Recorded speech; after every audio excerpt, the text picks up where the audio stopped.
So I'll tell you about this package nCompler that we've been developing to generate C++ from R, essentially to compile a subset of R, not much of R, but some useful bits of R directly to C++. So what will I do? I'll tell you about the history of the project, the goals. I'll walk you through the main abstractions and features and the current status of the project.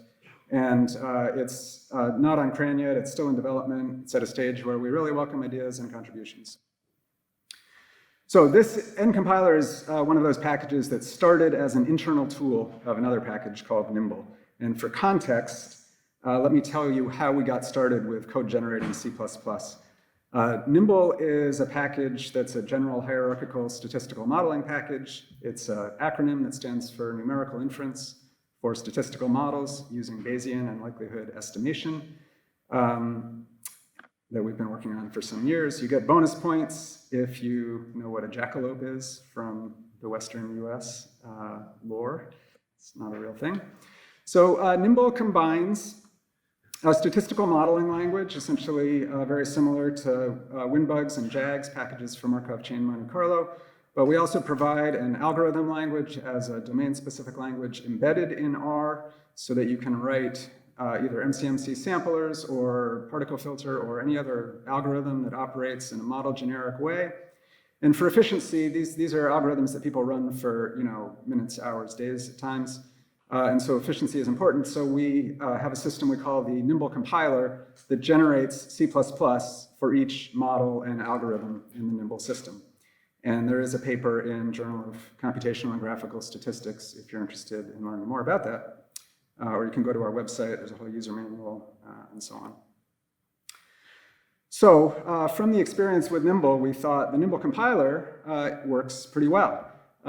And as we've reached a point in Nimble development where we're up against some of the original design limitations of how we built the system, we thought maybe we can make the compiler a standalone package that could be a useful development tool, and it would be possible to gain C++ speedups without learning or coding any C++ directly for some portion of R. And it will enable automatically getting derivatives from automatic differentiation, automatically parallelizing, and also being able to serialize C++ objects, which basically means to save them to disk and load them in and reconstitute the objects again. So Nimble has some design limitations and concepts that are sort of particular to the hierarchical modeling and model generic programming concepts, and we wanted to so we set about for a complete rewrite, borrowing heavily from Nimble. So before I get any further, let me make it specific and real, give you a very brief example, and then I'll talk more about the design goals and the features. So this is a very toy use of the system with the first main abstraction, which is an n function. And so if you wanted simply to be taking an argument x and calculating e to the x, you would say, I want an n function, and the argument to it would be regular R function code with the addition that you currently need an explicit return statement, although you may be able to relax that. And then what we require is that you indicate the argument types and the return type, and then we do all other type inference. And it is statically typed because we're generating C++. So in this case, we say the argument x will be a numeric vector, and the return type will be a numeric vector. Now, one important part of the design that's been very useful in Nimble that we continue with nCompler is that n functions, and later I'll show you n classes, can work both uncompiled or interpreted or compiled, hopefully with the same behavior.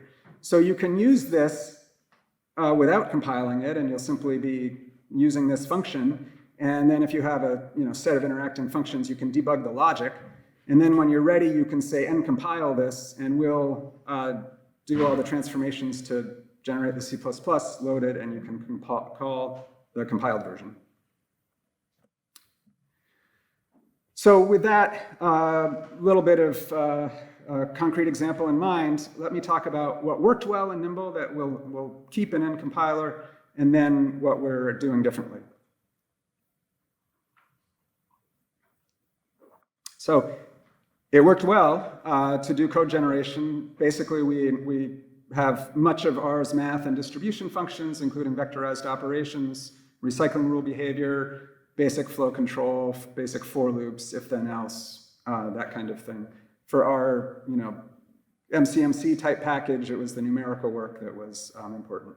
I think with nCompler, I think we'll be able to grab more native use of R types and more R features, but it's still a subset, you could say an enhanced subset of R. It worked well to do automatic type determination based on declaring argument types and return types. And it worked well to have the code that's compilable really be embedded in our functions and classes, in a sense. It worked well to generate linear algebra and vectorized arithmetic with C++ code that uses the eigen library.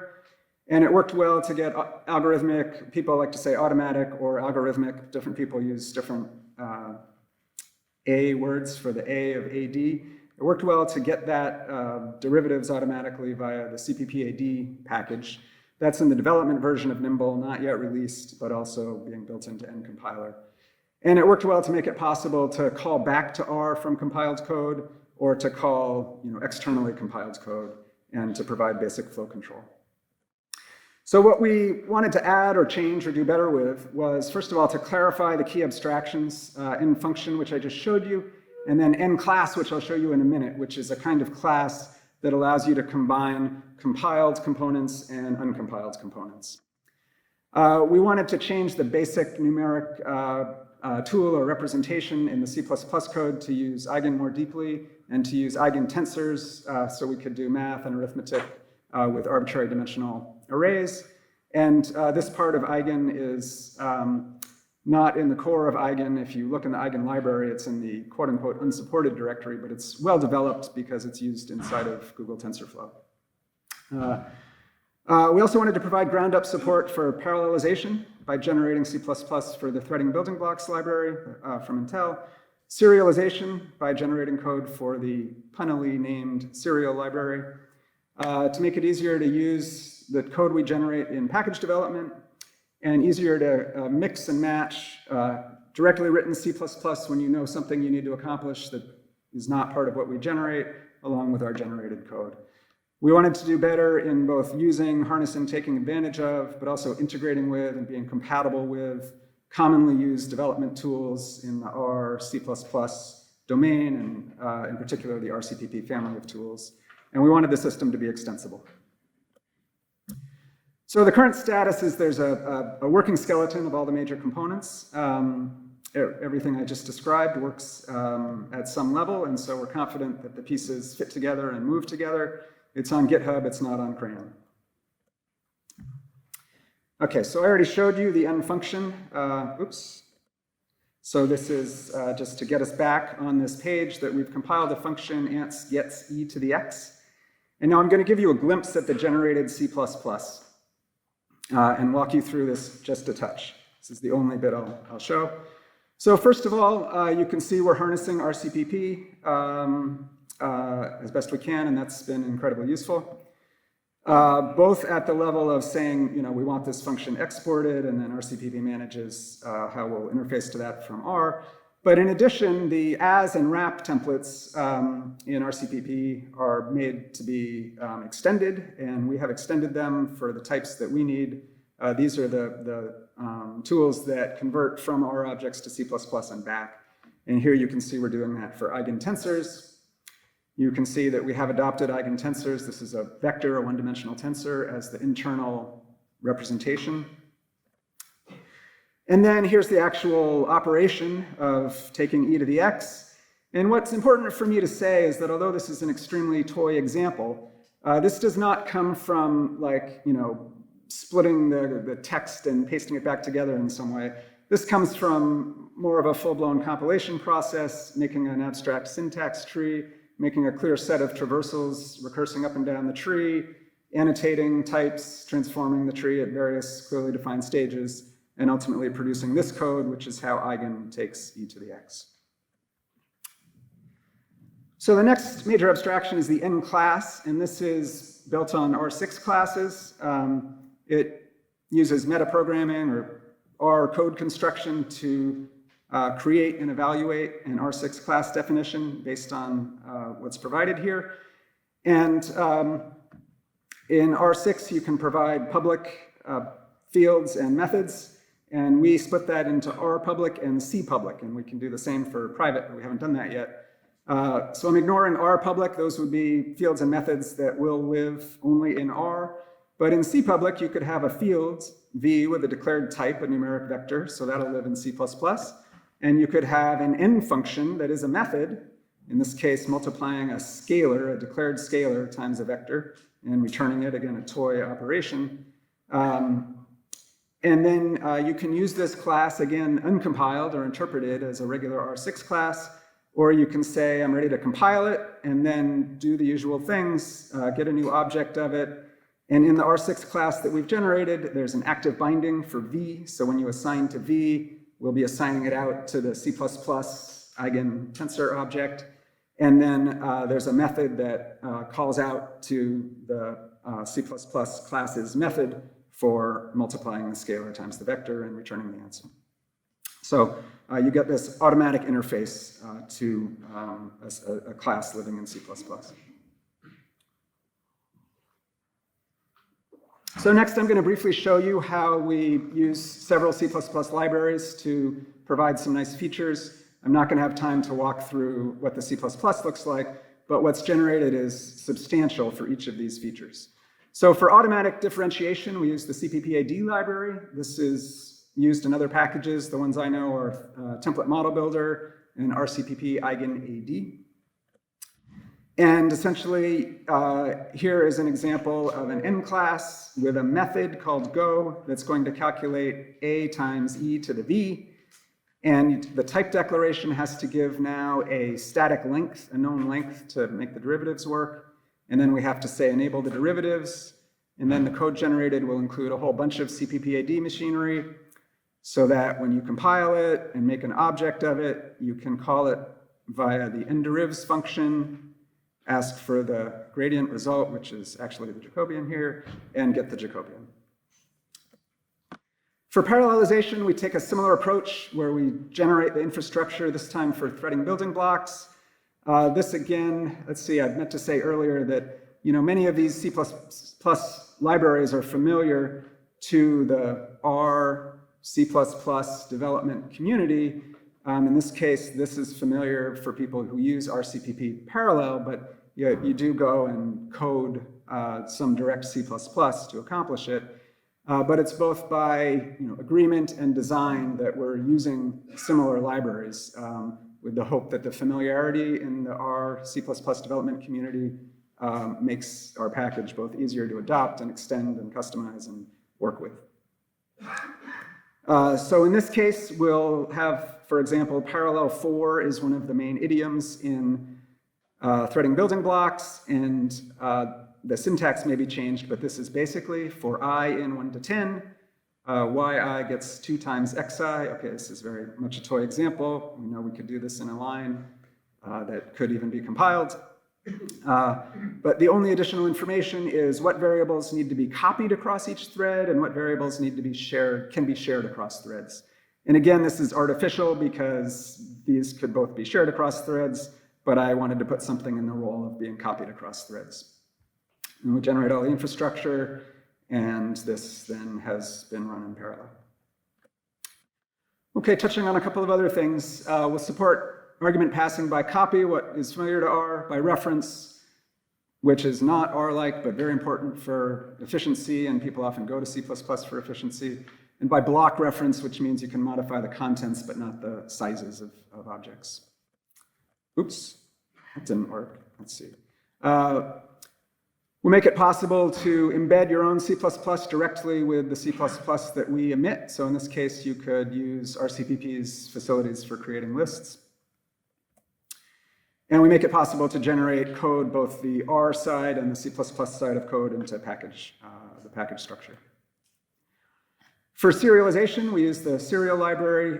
This is just one of the most hilarious logos out there, right? A kid on a cereal box, a very punny name in English, eating some bits of zeros and ones. And this is a terrific library. So this makes it possible to save out sets of C++ objects that may be pointing to each other, save them, and then reconstitute them. And we also do that automatically. And I want to comment on the extensibility of the system, at least the design with the intention of extensibility. So what do we do with an expression like y gets foo of a plus c? Okay. I like to think of an abstract syntax tree drawn in this graphical way.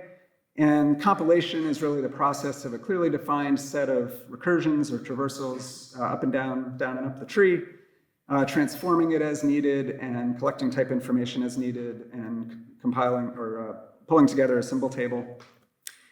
And we've designed this so that as we take each of these passes over the tree and we say, what do we do for the assignment operator? What do we do for foo? What do we do for the addition operator? All of the steps are listed in one place. This is the code that defines the steps for plus and minus that say for determining types, this is the function that handles that processing. For creating an eigen implementation, this is the function that handles that processing, and so on. And also even what types of testing should a particular function be subject to. And so our hope, of course, one would need to learn some internals to do this, but our hope is that it would make it possible to add pieces, if there's something you want compilation support for, to add that to the system yourself. Thank you.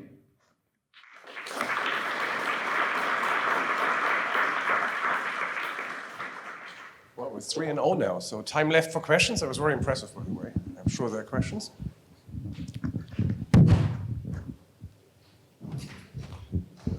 Yep. Thank you. So you mentioned at the very beginning of your start that you were defining a subset of the R language that can be compiled. So how does that work? If you throw anything now, will it give a compilation error? Or?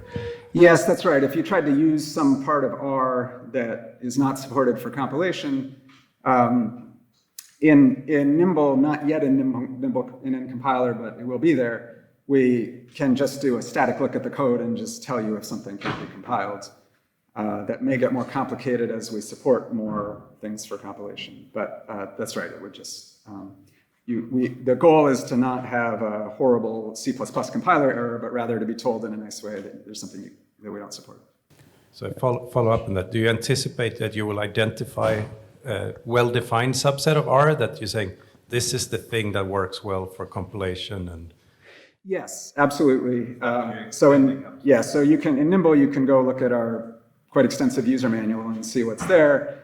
And it's largely stuff to control the model objects, which is not relevant here, and then most math distributions and flow control.